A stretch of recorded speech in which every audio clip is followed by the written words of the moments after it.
Okay, switching gears, let me ask you this because this is a big topic of discussion sometimes with Tupac fans. You being around him a lot, did you see him wear his bulletproof vest a lot or not so much? Not so much.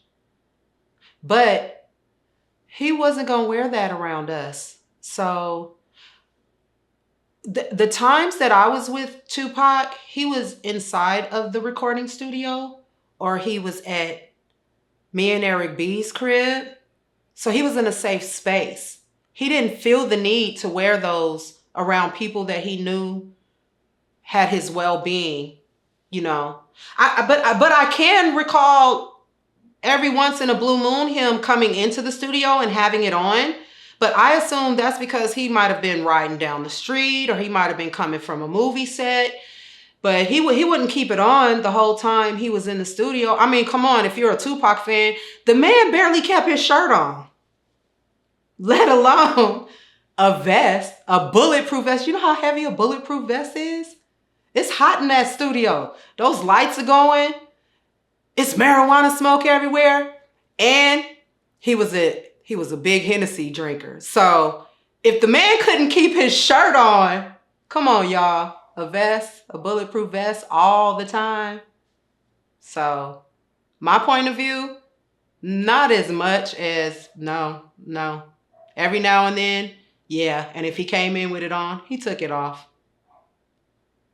Who's shooting in the studio? Who was shoot? If he was wearing them, then we all needed to be wearing them, and I didn't wear one, so that don't even make no sense. Okay. People say different things about this, and I want to see if you ever overheard or if he said anything. Did you get any sort of chatter or any inkling that he was going to leave death row? Yes, that he wanted to. This is what he told me. Okay, so I got to give you a little backstory. When the Me and My Girlfriend, which was my girlfriend, was finished, I hadn't heard it, but he did.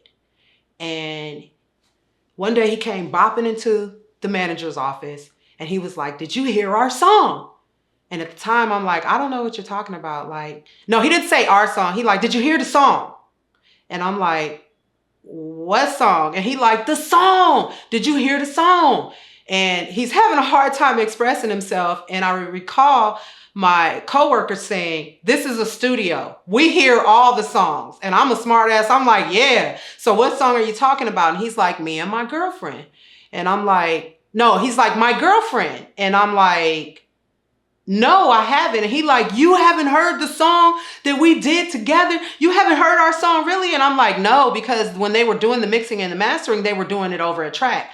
Most of the songs that I heard were like Hail Mary, that was being mixed and mastered where we are. It was all types of other songs that were being mixed and mastered in Can-Am. That song that we were on wasn't done there. And this was actually Wednesday before the fight. And he tells me that he was thinking about, he has shot the video for All Eyes on, no, not All Eyes on Me. He has shot the video for I Ain't Mad at You. But now that My Girlfriend is complete, he's thinking about shooting the video when he gets back to that. And if I haven't heard the song, he didn't have time to play the song for me because he was on his way to set shooting Gridlocked or Gang Related, whichever one, but he didn't have time. But he wanted to basically give me my flowers and tell me that he was proud of me and I made the song and it wouldn't be the same without me. And I really brought his vision to life. And he asked me, "Where did you get that from?" And I said, "Well, it kind of came off the top of my head." I said, "But I'm a performer." He didn't know. He just thought I was a dancer. I said, "I'm in a girls group and I'm singing and I'm dancing and I'm doing all kinds of stuff, Pac." And he was like, "Why don't nobody here at Death Row know that you do any of that?" And I told him, "I don't want to be signed to this record label." And he said, "Neither do I." He said, "I got one more project." I think he said, "I got not one more. This last project that I'm working on right now fulfills my contract with them. And then I'm going to start my own record label. And matter of fact, I want you to come with me. So don't tell nobody. If you ain't told nobody, don't tell nobody now. Because after what you did on me and my girlfriend, I want you to come and be on my label. It's going to be you, me, the Outlaws. Storm of the Outlaws was going to have her own solo project. But you can't tell nobody my idea or the idea for the video that I want to do. Because the production company that I'm working with, I'm going to have them shoot it. And then we're going to pick which one is the best video. So, yeah. And that night that he spent with me and Eric B, he talked about leaving the label too. And how he got caught up in the East Coast, West Coast beef. And it's not what he wanted to continue doing. And he and Suge were having creative differences on where the music needed to go. Because honestly, he felt like he said what he needed to say. He had called out who he needed to have called out already. And going in a circle was counterproductive to where he wanted his career to go. And because he was on, what do you call it when you bail somebody? He was on bail. He was running out of time and he needed to get all the work that he owed Death Row Records done.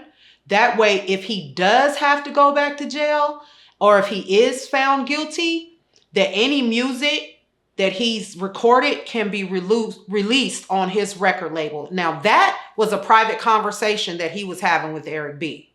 But I did overhear that, and he did tell me that Wednesday before he left for Las Vegas that, just like me, he didn't want to be on the label no more either. Okay. Let me ask you this, because like the Outlaws and people have always come out and said, Tupac, wasn't going to be on Death Row anymore, but he was going to start Machiavelli Records, which was going to be distributed through Death Row. Do you think that's what he was referring to? Or do you feel like he truly was like, I want to be completely separate from this label? No, I believe he wanted to be completely separate from that label. Completely separated. I don't think he liked the beatdowns. I don't think he liked the womanizing. I honestly think something in him clicked after he got all of that anger off his chest from the abandonment that he felt from all of his so-called friends on the East Coast and everybody that had abandoned him when he went to prison. I think once he got all of that off of his chest, once he saw how Death Row was being ran, and I hate to say it like this, but I have a term called nigga business. I don't think he wanted anything to do with that. I think he really started to really think about, and I don't know if his mother, Afeni Shakur, was an influence on this, but I think who he was as a man and how he was raised was totally against everything that was happening at Death Row Records. And I'm talking about his Black Panther connection. He was all about, growing up as a Black Panther, the unification of Black people. And what he witnessed there, and I'm sure he witnessed way more. Like I said, they protected me, so I didn't see a lot of things. What he saw really went totally against how he was raised. So yeah, I think he wanted to be completely, I'm not even going to sugarcoat it, completely disconnected from Death Row Records.